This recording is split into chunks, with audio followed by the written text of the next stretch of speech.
드립니다. 25에 올렸어요.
항상 고백합니다. 전하사 천지를 만드신 하나님 아버지를 내가 믿사오며 그 위아들 우리 주 예수 그리스도를 믿사오니 이는 성령으로 잉태하사 동정녀 마리에게 나시고 본디오 빌라도에게 고난을 받으사 십자가에 못 박혀 죽으시고 장사한 지 사흘 만에 죽은 자 가운데서 다시 살아나시며 하늘에 오르사 전능하신 하나님 우편에 앉아 계시다가 저리로서 산자와 죽은 자를 심판하러 오시리라. 성령을 믿사오며 거룩한 공예와 성도가 교통하는 것과 죄를 사하여 주시는 것과 몸이 다시 사는 것과 영원히 사는 것을 믿사옵나이다. 아멘.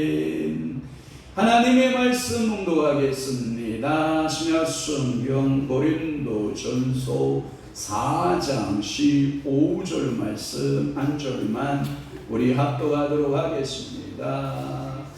고린도전서 4장 15절입니다. 시작. 그리스도 안에서 일만 스승이 있으되 아버지는 간치 아니하니 그리스도 예수 안에서 내가 복음으로써 너희를 낳았습니다. 아멘. 우리 주번생님 나오셔서 하나님께 황소 한 마리 잡아 드리도록 하겠습니다.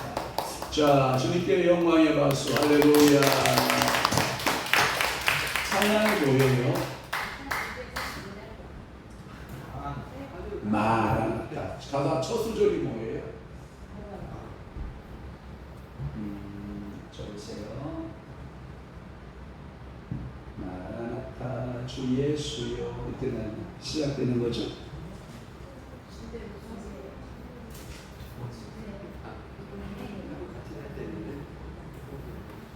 하나님이시여. 마이크가 하나다. 같이 조금 세우세요. 자, 제가 반주 나갈게요. 방송실 음악 제가 여기서 조절할게요.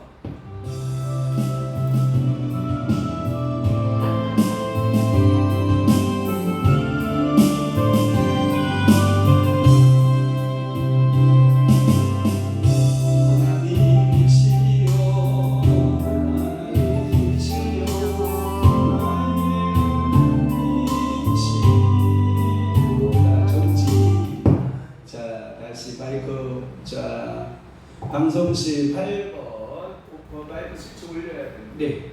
올렸어요? 네. 자, 8번. 네. 5 정도 올려주면 세요. 4.5 정도 올려줘야 돼요. 자, 다시 반주.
그래서 디오솔이 필요한 거예요. 그래, 알았어요. 고마워요. 주님께 영광. 박수. 자, 우리 우리 오후 예배 늘 있어요. 조는 사람은 스스로 일어서서 듣기. 알았죠? 네. 그런데 버티고 앉아서 졸다가 걸리면 바카스 한 병 먹고 다음 주에 올 때 나와 특송하고 바카스 한 병 먹고 바카스 한 박스 10개 사오는 거. 알았죠? 그러니까 알아서 졸으세요. 이제 마음대로 졸으세요. 그런데 제가 여러분들을 졸게 하지는 않는다. 그러니까 오늘 여러분들 저한테 집중 한번 해보시기를 바라요. 저는 오늘 여러분들에게 하나님의 말씀 철로 역정 강해, 여러분 존본현이가 쓴 철로 역정 가운데 오늘 10번째 시간으로 해석자의 집이라고 하는 말씀 첫 번째 시간으로 드리고 다음 주에 해석자의 집 두 번째 시간으로 드리려고 하는 것입니다. 이제 크리스천 순례자가 조문을 통과한 후에 해석자의 집에 이르게 됩니다. 그 해석자의 집의 크리스천은 그 7개의 중요한 가르침을 받게 돼요. 그래서 십자가의 체험에 앞서서 가장 근본적인 것이 뭐냐면 교리 공부예요. 그래서 장로교의 교리 공부의 가장 아름다운 공부가 뭔지 알아요? 웨스트민스터 신앙법에서예요. 그래서 웨스트민스터 신앙법에서에는 두 가지 교리서가 있어요. 하나는 소교리, 그러니까 작은 항목의 교리집이라 해서 소교리 문답에서 소교리 문답집이 있어요. 또 하나는 큰 항목의 교리 문답집이 있다 해서 대교리 문답집이 있어요. 이것은 장로교의 근간의 신앙의 뿌리예요. 그래서 우리의 신앙의 기준은 웨스트민스터 신앙고백서의 우리의 가르침을 받아요. 그러면 교리와 성경은 목사님 뭡니까? 이렇게 질문하면 성경의 말씀들은 불변해요. 변함이 없어요. 그 불변의 말씀들을 우리의 삶의 규칙들로 규약들로 만들어내는 작업이 교리예요. 그러면 쉽게 이야기하면 교리의 뿌리는 어디에 두고 있어요? 말씀에 두고 있어요. 그러니까 이 교리가 잘못되었다라고 하는 것은 성경 해석을 잘못했다라고 하는 거예요. 그래서 이 성경 해석의 방법에 따라서 장로교가 나오고 성경의 해석의 방법에 따라서 침례교가 나오고 해석 방법에 따라서 감리교, 성결교, 순복음 이런 교단들이 파생되는 거예요. 그러나 통합적으로 이러한 모든 것을 하나로 말할 때는 이것을 개혁주의 교회, 소위 말하는 개신교회 이렇게 말하는 거예요. 그래서 개혁주의 교회도 이제 몇 가지로 나눠지는데 저희 같은 경우는 칼빈이즘을 중심으로 해서 칼빈주의 신학의 뿌리를 둔 교회고 또 하나는 성령의 중심으로 둔 그 교단을 가리켜서 오순절 신학이라고 그러고 웨슬레를 중심으로 해서 웨슬레안 신학이다 이렇게 말해요. 그래서 우리 한국에 보면 대표적으로 장로교회는 칼빈주의 신학을 모토로 하고 침례교도 칼빈주의 신학을 모토로 해요. 그러나 여러분 감리교는 웨슬레안이 많고 성결교회도 웨슬레안적이고요. 또한 순복음 같은 경우는 성령론 중심으로 한 성령론주의에서 성령주의자들하고 이렇게 말을 하거든요. 그러니까 우리는 이것을 가리켜서 또 뭐라고 나누냐면 개혁주의 정통교회와 자유적 교회를 형태로 띄고 있는 것을 또 나누면 이렇게 나눠져요.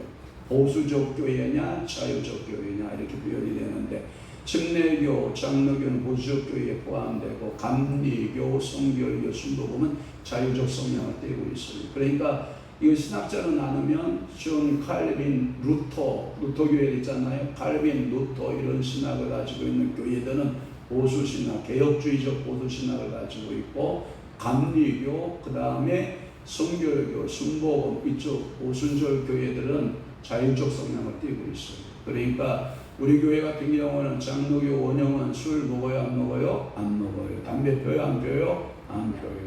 그러나 기장측 교회나 이 자유적 교회들은 술 먹는 거 그렇게 과대스럽지 않아요. 감리교회 속회 모임에서 맥주 나오는 것은 뭐 평상시 나오는 거고 같이 찬양 연습하고 성가대 연습하고 맥주집 가서 치맥하는 거야 뭐 걔네들 늘상 하는 일이니까 그렇게 지금 자유적 신앙 방향에 갖고 있는 모습이 있어요. 그러나 우리 교회는 주초 문제 안 돼요. 주초 절대 안 돼요. 제사 문제 안 됩니다.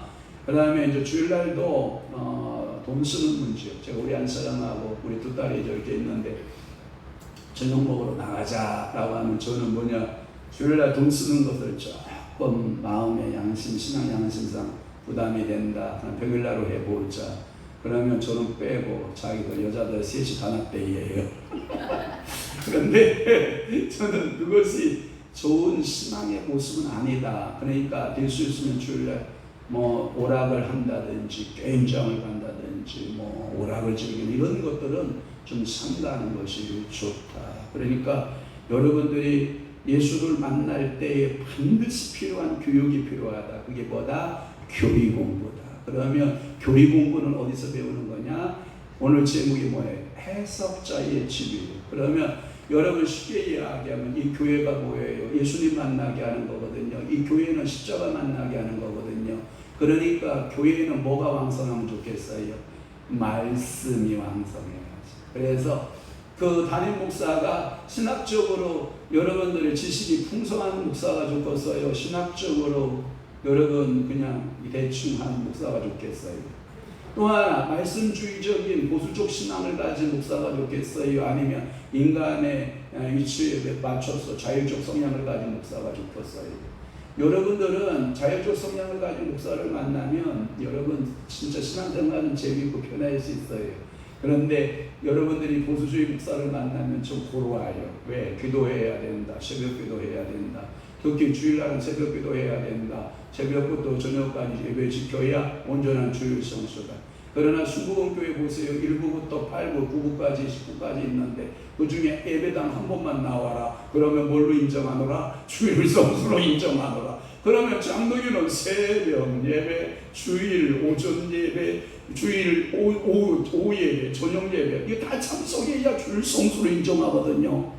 그런데 순복음 같은 경우는 뭐예요? 한 번만 나와도 주일 성수. 그러니까 볼 일이 있으면 아침에 일찍 가가지고 비주 하나님께 얼굴 대고 주일 성수 있죠? 하나님 도장 찍고 갑니다. 그러고 자기 마음대로 놀러다니는 이러한 모습은 우리 교회에 인정한다 안 한다? 안 한다. 그것이 어디에서 나오는 것이다? 교리에서 나오는 것이다. 그래서 어느 교회를 선택하느냐 이거 굉장히 복받은 거예요. 여러분들이 진짜 여러분 이런 거거든요. 우리가 어느 학교를 나오느냐 그것도 중요한 선택이에요. 중고등학교 또 하나 대학으로 어느 대학을 나오고 무엇을 전공하고 이거 굉장히 중요해요. 어떤 여자를 만나느냐 이것도 굉장히 중요하거든요. 더 중요한 건 뭐냐? 내가 어떤 목사님을 만나고 어떤 성향을 만나고 어떠한 신학적 구조를 가지고 있는 목사를 만나느냐는 엄청난 중요해요. 여러분 배우자 만난 것보다도 어떤 학교 선택하는 것마다 더 심각하게 고민하고 여러분 고민해야 되는 것이 그런 거예요.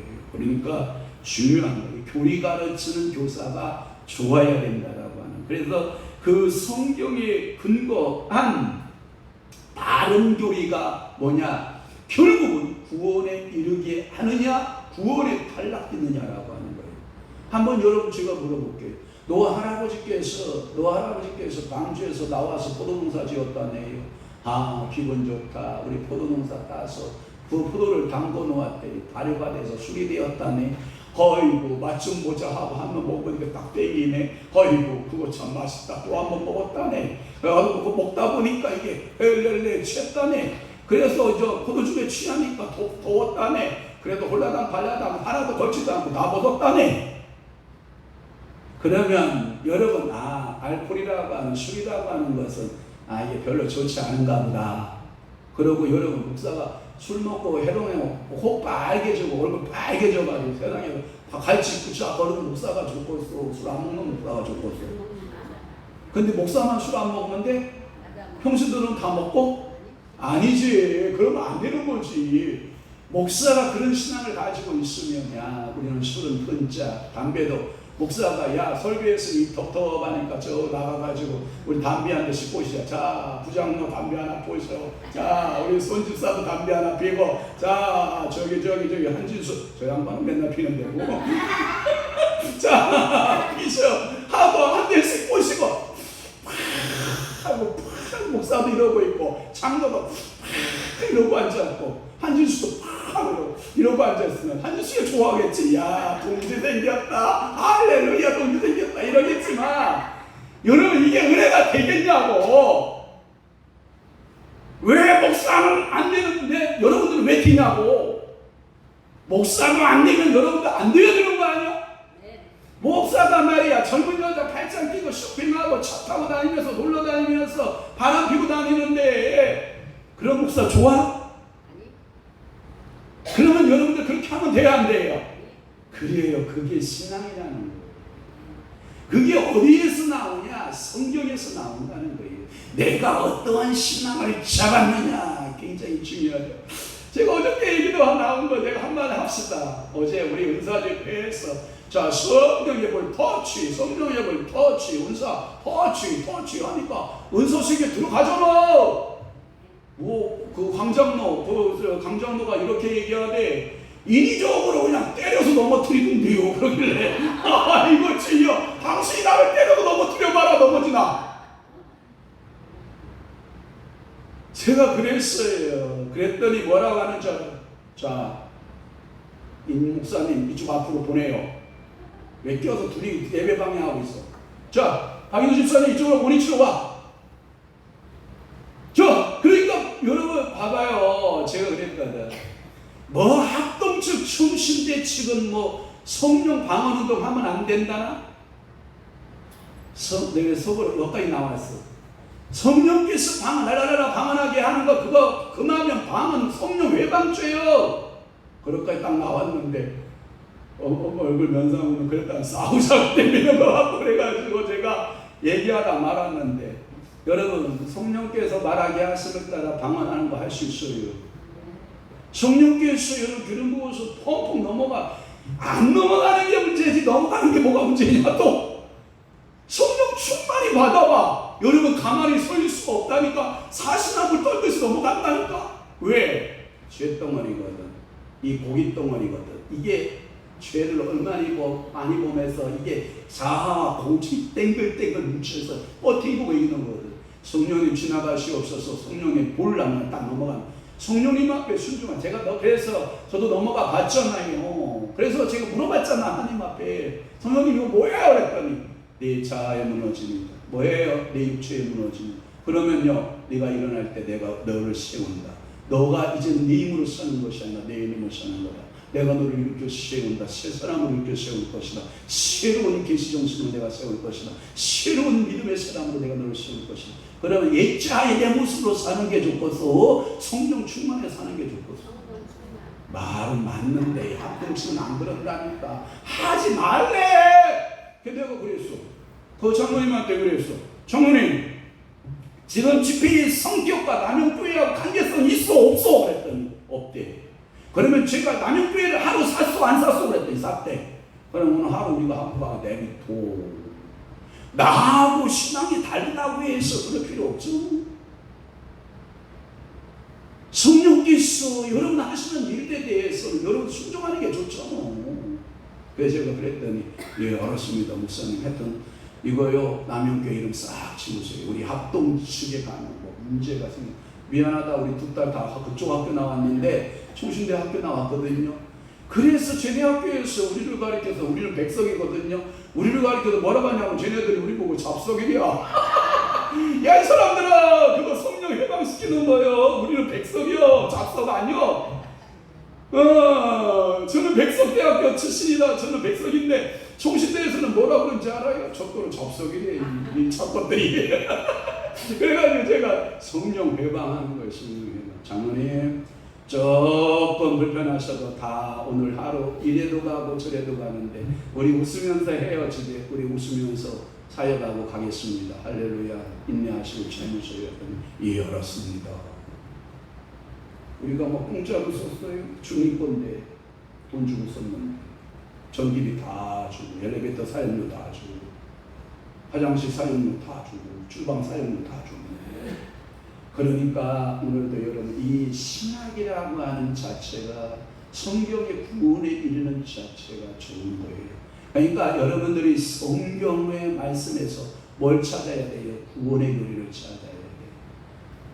나는 걱정이야. 요즘 교회들이 행복만 죽고 자꾸 가면 서로 겉모습 갖고 살아가는, 내가 그 아픈 게 김성 권사 간다고 하는 그 교회 내가 가슴 아파서 그런 얘기 하는 거 아니에요. 절대 그런 얘기 아니에요. 아무리 옷을 잘 입혀도 속에가 썩어 문드러지면 안 되는 거예요. 겉옷을 거지같이 입어도 속이 완전히 찬 사람은 겉에 신경 안 써. 자, 해석자의 집 1번 제가 쭉 읽을 테니까 그대로 들어보세요. 크리스천은 언덕을 올라가서 해석자의 집에 이르렀습니다. 크리스천은 문을 두드리고 또 두드립니다. 마침내 한 사람이 나와서 누구시오? 라고 묻습니다. 그럴 때 크리스찬이 이렇게 대답합니다. 선생님, 저는 여행자인데, 순례자인데 이 집의 주인을 잘 아는 분이 저의 유익을 위해 이곳으로 가라고 위해서 왔습니다. 이 집에 아까 누가 가라고 그랬죠?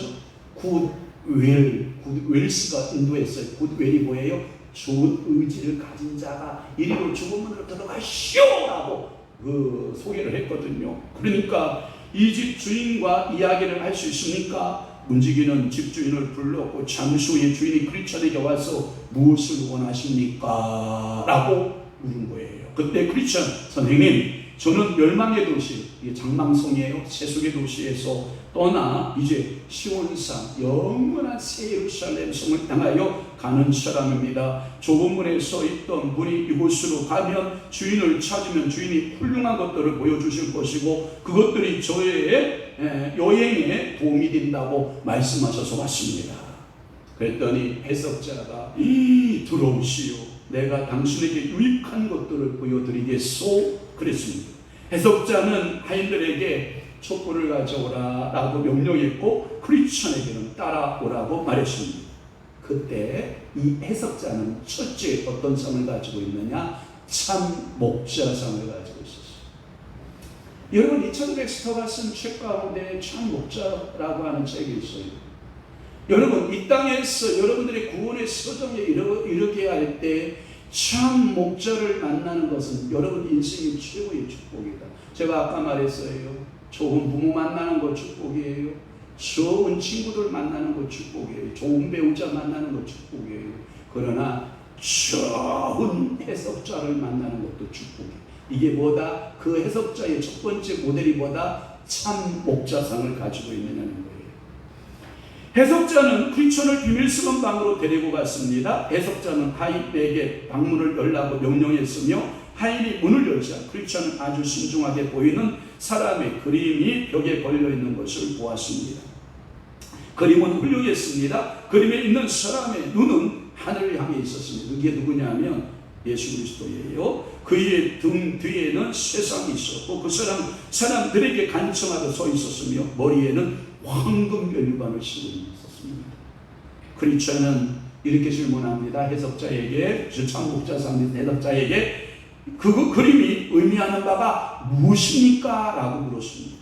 해석자가 이렇게 대답합니다. 그림에 있는 사람은 1000명 가운데 한 명 있을까 말까 한 분입니다. 그분은 아이를 낳을 수 있으며 고린도서 4장 15절이에요. 또 하나 해산의 고통을 알고 있으며 갈라디아서 4장 19절 스스로 낳은 처녀를 양육할 수 있는 분입니다. 아, 그렇구나. 참 목자는 양육자예요. 여러분, 제가 이런 말 했어요. 양육자의 마음이 이런 마음 가지면 안 돼요. 형님 같은 마음, 형수 같은 마음을 가지면 안 돼요. 참 해석자의 마음은 어떤 마음을 가지고 있어야 돼요? 부모의 마음을 가지고 있어요. 한 예를 들어봅시다. 형수의 밥 푸기와 어머니의 밥 푸기가 다르대요. 희한하죠? 굶주린 배를 갖고 엄마의 밥을 먹으러 들어갔는데 형수가 준 밥을 먹기 시작했는데 몇 숟갈 푸니까 밥이 떨어지는 거예요. 여전히 배고픈 거예요. 어머니가 줘준 밥을 먹어도 주지가 않는 거예요. 뭔 얘기인지 이해되시나요? 여러분, 이게요, 형수의 마음과 어머니의 마음은 같다, 다르다? 사랑의 농도에 있어서 같다, 다르다? 다르다는 거예요. 참 목자와 거짓 목자의 다름이에요. 참 목자는 그걸 알아요. 그래서 고통을 알고 아픔을 알고 같이 호흡하고 같이 아파하고 같이 여러분들의 사정을 다 아는 목사. 제가 김한나 권사한테 그랬죠. 김한나 권사가 강원교회 권사예요. 근데 우리 교회 나왔어요. 거의 20년 나왔어요. 원주로 이사갈 때 광원교회 부목사라도 시켜서 그분 두 분 태우고 원주까지 실어주고 온 줄 알아요? 결국은 제가 두 부고 실어서 원주까지 실어가지고 축복기도에 지금 우리 김한나 권사님 이사 왔나이다. 사랑하는 우리 인종고 주사님 이사 왔나이다. 하나님 이 가정 축복하시고 하나님 보고 주옵소서. 여러분 성도가 저렇게 많아도요, 목사가 그렇게 많아도요, 그 노인네들 원주로 이사 갈 때 여전도사 인사하면 쭉 하고 그냥 가고 빠이빠이예요. 결국 누가 실어주고 와요? 그게 엄마의 마음, 형수의 마음. 사랑하는 성도 여러분, 그래서 그의 손에는, 이 해석자의 손에는 책을 들고 있었고 그의 입술에는 진리의 법이 가득했고, 그리고 이것은 당신에게 의미하는 바는 그분이 아시는 일이 참된 진리를 알고 죄인들에게 어두운 일들에 대해 밝게 드러내 보이는 것을 말합니다. 또한 당신은 그분이 마치 사람들에게 탄원하는 듯한 모습으로 서 있는 것을 볼 수 있습니다. 반면에 당신은 그분의 뒤로 세상에 펼쳐져 있는 것을 볼 수 있고, 그분의 머리에 멸관이 씌워져 있는데 이것은 주님께 드리는 봉사를 사랑해 이 세상의 것들을 가볍게 보고 무시했던 것을 의미합니다. 그분은 봉사에 대한 상급으로 영광을 얻을 것을 확신했습니다. 내가 이 그림을 첫 번째로 보여주는 이유는 그림 속에 있는 그분만이 주께서 인정한 당신의 인도자로서 당신의 길에서 떠날 수 있는 모든 어려운 상황에서 도와줄 수 있기 때문입니다. 따라서 내가 당신에게 보여준 것에 주의를 기울이고 당신이 본 것을 잘 기억하십시오. 당신이 여행하는 중에 바른 길을 인도하는 것처럼 가장하는 자들에게서 속지 않게 하기 위해서 이 그림을 보여주는 것입니다. 그들이 이 길을 그들이 제시할 때 따라가면 모두 죽음에 이르게 됩니다. 그러니까 참된 목자를 만나지 않으면 그 거짓된 목자가 어디로 끌고 간다고요? 사망의 길로 끌고 간다라고 하는 거예요. 그래서 해석자인 어떤 모습을 가지고 있어야 된다? 참 목자상을 가지고 있어야 된다. 또 하나, 이 해석자는 두 번째로 뭐 하냐면 율법과 복음을 잘 가르쳐주는 자예요. 해석자는 손을 붙잡고 크리스천을 이끌어 매우 넓은 거실로 데리고 갔다. 거실은 빗자루로 한 번도 쓸지 않아서 먼지로 가득 차 있었다. 해석자는 잠시 거실을 둘러본 후에 하인에게 먼지를 쓰려고 하여 말했다. 하인이 쓸기 시작하자 온통 먼지가 날아다녔다. 크리스천은 거의 질식지경이었다. 그때 해석자의 옆에 서 있던 처녀에게 물을 가져다가 방에 뿌리고 지시했다. 처녀가 물을 뿌린 후에 방을 쓸자 거실은 말끔하게 청소되었다. 이 말의 의미는 뭐냐면 이런 거예요. 율법을 지키려고 여러분 애쓰고 율법대로 사람을 밟아넘치지만 여러분들의 심령은요 뭐만 쌓인다? 온갖 죄악만 쌓인다. 온갖 죄악만 쌓인다. 그것을 쓸어내려면 뭐한다? 온갖 죄들이 날려서 먼지가 날려서 난리를 치기 시작을 해요. 그래서 그 먼지를 잠재우는 것은 뭘 뿌려라? 물을 뿌려라. 거기다 뭘 뿌려라? 보혈을 뿌려라. 거기다 뭘 뿌려라? 예수의 신수를 뿌려라. 그래야 그 먼지가 가라앉는다, 이런 뜻이에요. 해석자 크리스천은 이렇게 또 질문합니다. 이것은 무엇을 의미합니까? 라고 말해요. 해석자가 이렇게 말합니다. 이 거실은 달콤한 은혜의 복음으로 성화되지 못한 인간의 마음입니다. 먼지는 인간의 원죄와 내적 부패로 인해서 전 인격을 더럽히고 있습니다. 처음에 방을 쓰기 시작하자 하인은 처음 방을 쓰기 시작한 것은 뭐예요? 율법의 빗자루예요. 율법이라고 하는 하인이 막 쓰러 제끼면 그 율법이 막 죄를 생각나게 해가지고 그 율법이 자기를 질식하게 만든다는 거예요. 그러니까 율법이 여러분들의 평안을 줘야 안 줘요?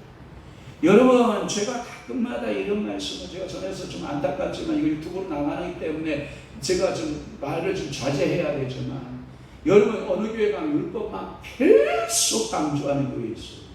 여러분 마치 질식할 것 같아요.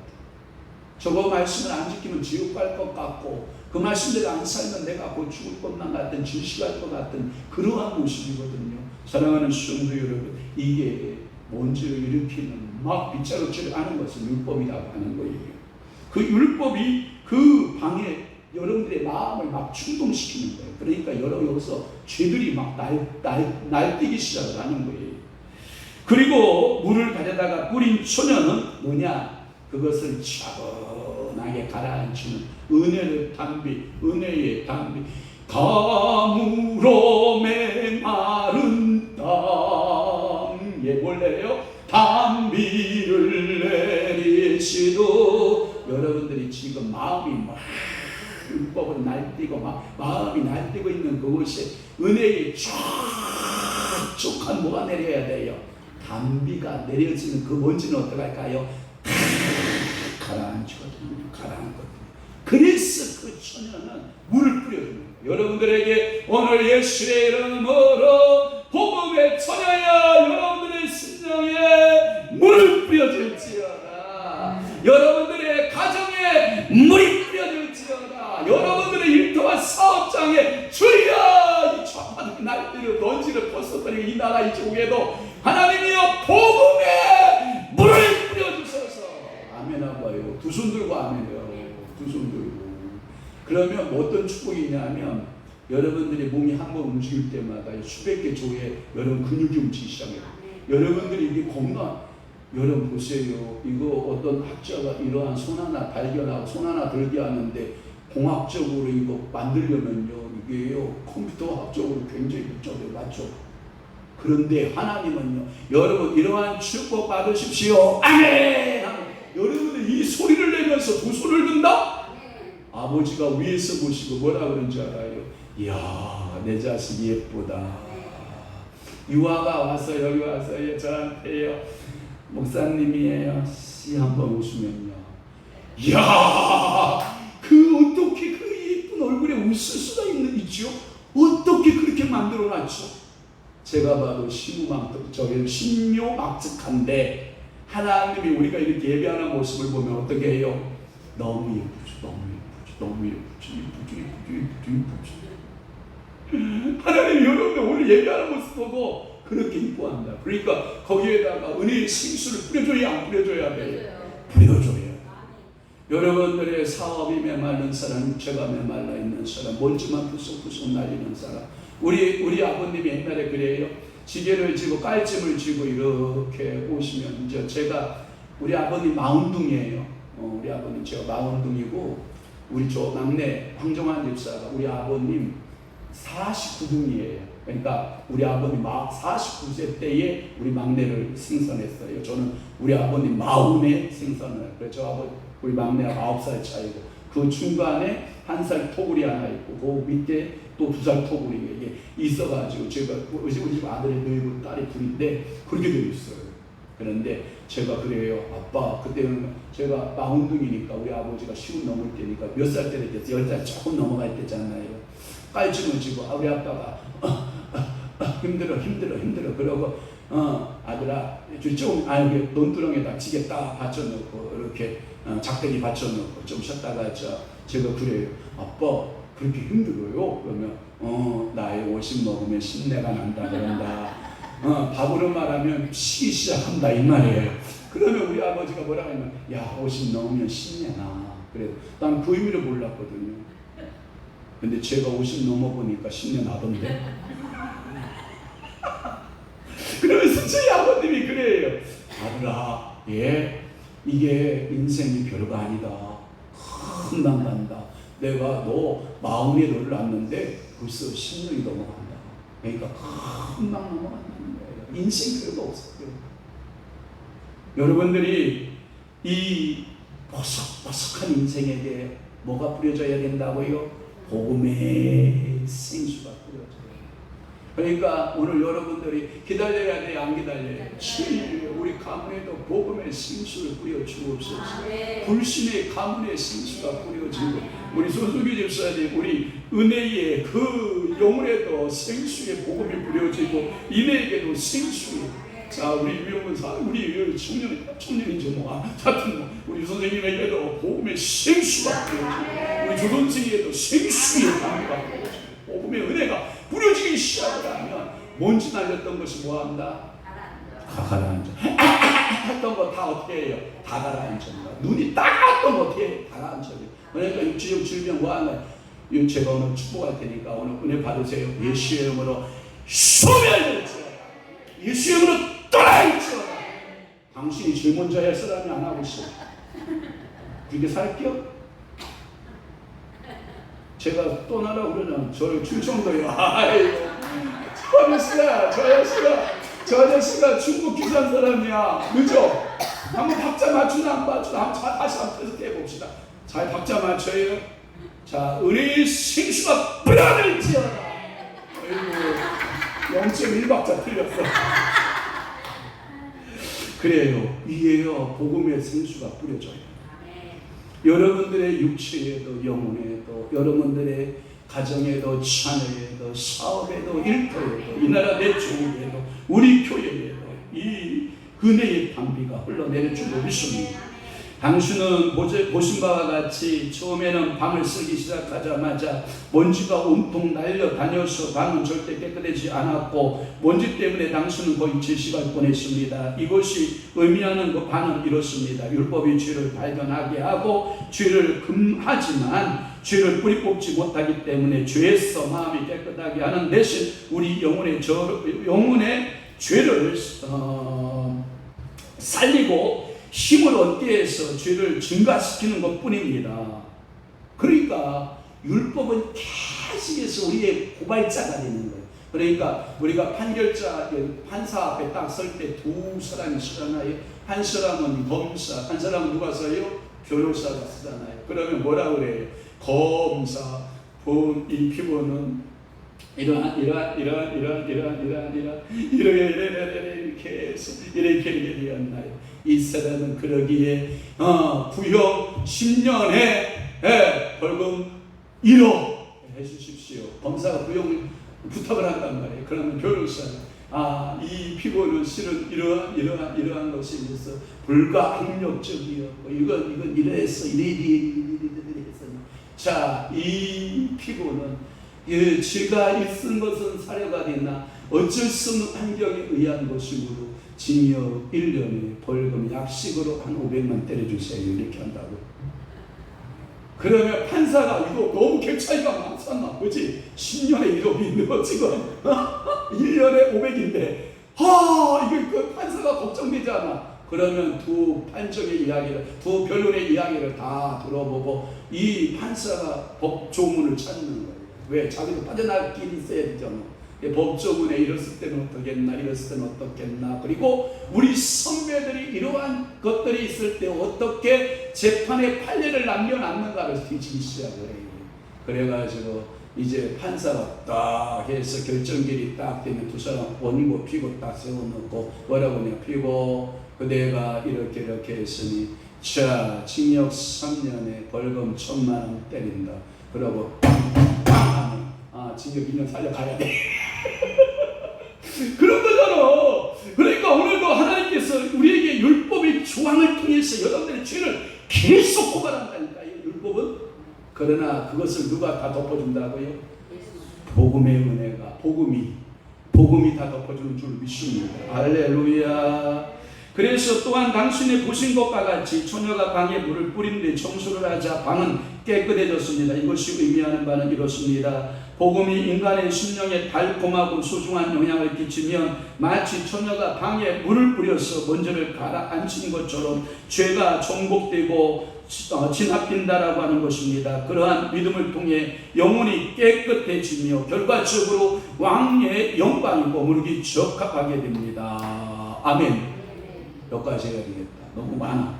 어차피 다음 주 또 할 거 아니에요. 김성원 검사는 못 들어 미안하지만 유튜브로 들어있지. 목사님 설교 듣고 싶으면 무조건 유튜브 들어와서 들어. 그리고 이게 이런 게 있어. 김성원 검사야. 물을 갈아 먹으면 배앓이 한다. 밥도 갈아 먹으면 배앓이 한다. 그러니까 배앓이 할 때마다 유튜브 들어와서 거룩한 복된교회 들어와서 유튜브 목사님 말씀 듣고 찬양 듣고 기도 듣고 은혜 받고 그러면 이겨나가시는 또 힘을 성령께서 주는 줄로 믿습니다. 기도하겠습니다. 좋으신 아버지 하나님, 오늘도 사랑하는 손수기 집사님 지은의 제 임해 주님들 감사합니다. 언제나 영권, 인권, 물권, 물붓듯이 부어주시기를 믿습니다. 오늘도 여기에 모인 모든 성도들이 가득